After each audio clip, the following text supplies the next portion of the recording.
Yo, this is Terrance Gaines, aka Brother Tech, and you're listening to the SnobOS Show, the show for Apple snobs, where we talk all things Apple and then some. I want to welcome you back to another episode.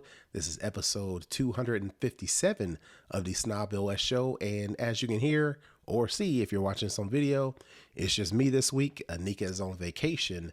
As a matter of fact, this is a good time to kind of explain for those who are new listeners to how me and Nica became about as far as the show is concerned. Actually, Nica is one of my wife's co-workers. They were co-workers for a long time, and I was at home telling my wife about all the cool tech stuff, specifically Apple tech stuff. She would go to work, and her co-worker would tell her about all the cool tech stuff, specifically Apple stuff. And my wife was like, you know what, y'all should get together. So me and Nica came together and we birthed the SnobOS Show. So they remain friends, and another coworker of theirs, as a matter of fact, is getting married, and Nica and my wife went to their wedding. And so that's why I'm doing this show this week by myself. But next week is going to be reversed, because after their wedding, I'm going to go to join my wife, and then Nica's going to come back. So next week she'll be doing the show by herself, or if she has a special guest. I decided not to do a guest this week, so I'm bringing the show to you solo dolo, as per usual. Like I mentioned, typically when I do the show by myself, I just do an abbreviated version to where we just bring you all Apple news, and I do a hookup where I give you a tip, whether it be Apple, whether it be tech, whatever the case may be. So that's what the show is going to be. It's going to be a little bit shorter, but it's still going to give you the news that you need to know. So the first thing we're going to talk about in the lowdown is apparently macOS 14.4 is causing some USB hub issues. After macOS 14.4 Sonoma came out last week, a lot of people downloaded, of course. It seems like it's being more common than not that new software updates rather are going to be released, and they're coming with their own bugs. Now, I personally am not experiencing this issue.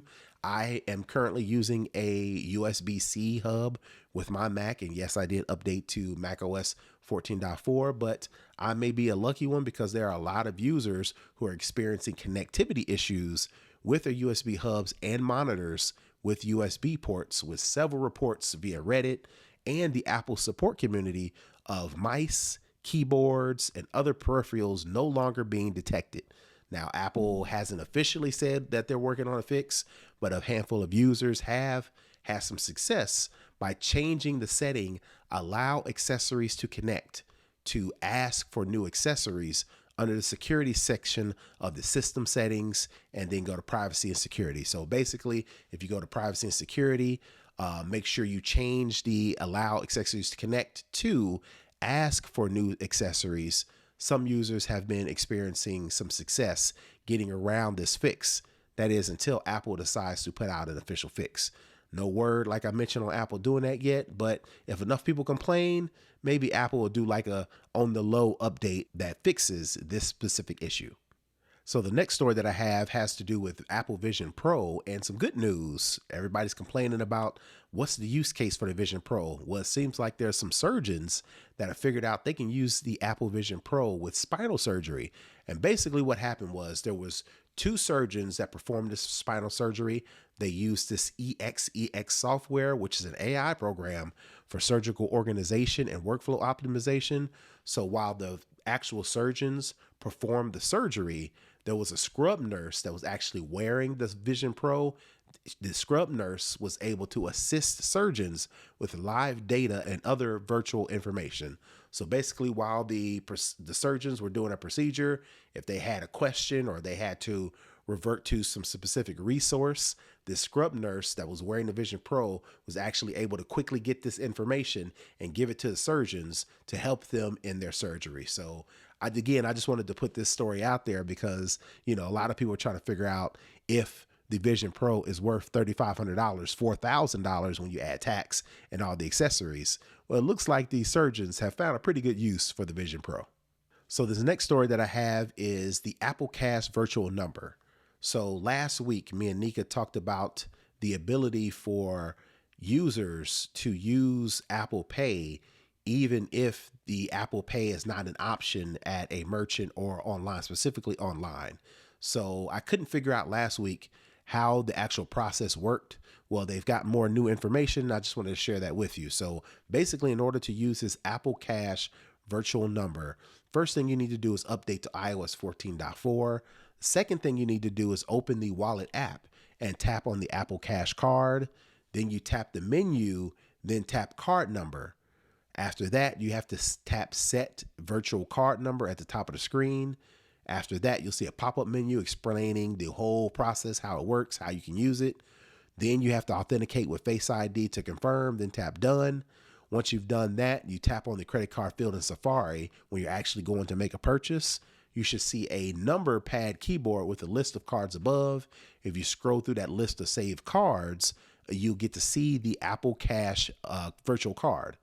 You tap on that to authenticate with Face ID or Touch ID, of course, and it'll automatically fill in that virtual number. You can also enter the virtual cash number manually by copying and pasting it from the wallet app. You open the wallet, you tap on your Apple Cash card, tap card number. You will see the full card number, expiration date, and security card. You tap on any of those to copy it, then go back to Safari and tap paste. Now, the reason why you want to do this is because I don't trust websites as it relates to credit card information.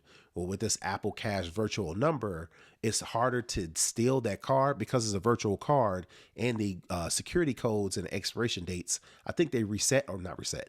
They recycle every 24 hours. So that gives you even more security when you're purchasing things online. So I'm definitely going to try this. You know, of course, you got to have money in the Apple Cash account in order to do this. Once you fill that up, whether it be from friends or family, or you load it up from your bank account, then you can use this virtual number anywhere on any website, even if Apple Cash isn't listed as one of the options.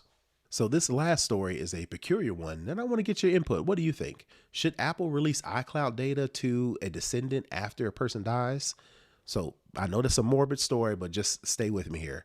The parents of Kyle Jacobs, who is the late husband of country music singer Kelly Pickler, wants a judge to compel Apple and AT&T to respond to a subpoena issued to them to grant access to the descendants' information from his accounts.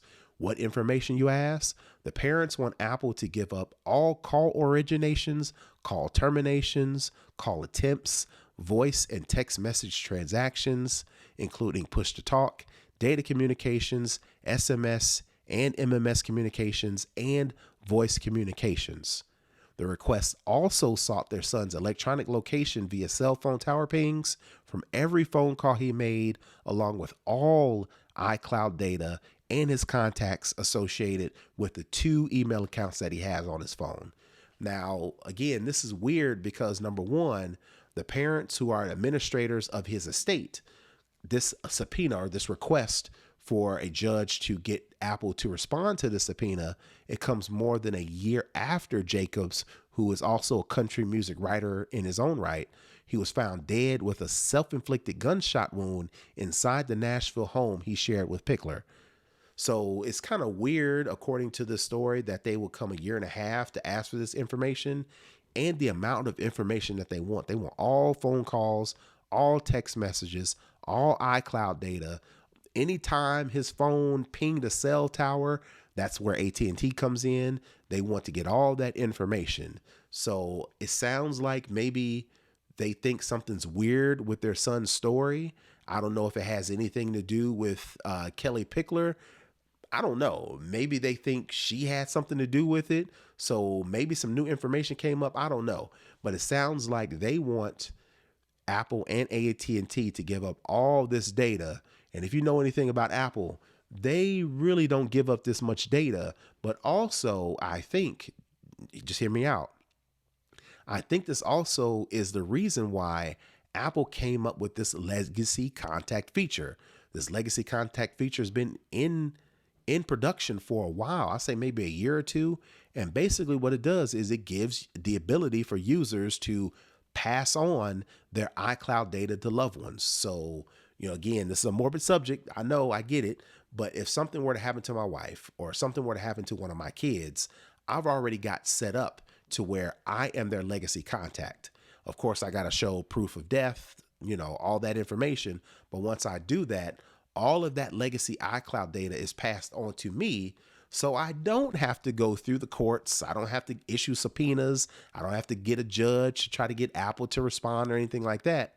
Since I'm signed up as a legacy contact, I get that information. Now, I don't get all the information that the parents of Kyle Jacobs are asking for, but I do get a lot of that data because I'm already designated as a legacy contact. So I don't know when this story came about as it relates to when this legacy contact feature came out, but just a heads up to all you folks out there, if you've got family, you've got loved ones, and you want to make sure that that data doesn't get lost, if something were to happen to that family member, you need to make sure you go in and set yourself up as a legacy contact for that user and vice versa, because you don't want anything to happen to you and all of that important data, pictures, text messages, voicemails, notes, calendar events, all that stuff to be lost because you didn't go and take the time and set somebody up as a almost like a beneficiary of your iCloud data. So that's going to do it for the lowdown. Like I said, we're going to skip all the way down to the hookup to where I give you a tip. And this tip is something that you need to be careful about doing. I know a lot of people like to charge their phones overnight. You know, that may or may not affect the battery health. But what a lot of people do is they charge their phone overnight and it lays in the bed with them. They're nice, cozy, warm, insulated bed. Apple has came out and said that is a terrible idea because there is no ventilation when you're charging your phone overnight and it's charging for that long, and you've got it in a warm surface to where the iPhone needs ventilation in order for it to charge. So my hookup for the week is if you're going to charge your phone overnight, do not lay it in the bed with you. Take the time, put it on the nightstand, put it on the desk, get it away from the bed, get it on a flat, hard surface and let it charge overnight. Or better yet, use a MagSafe charger or, you know, any of these desktop chargers that elevates the phone while it's charging overnight.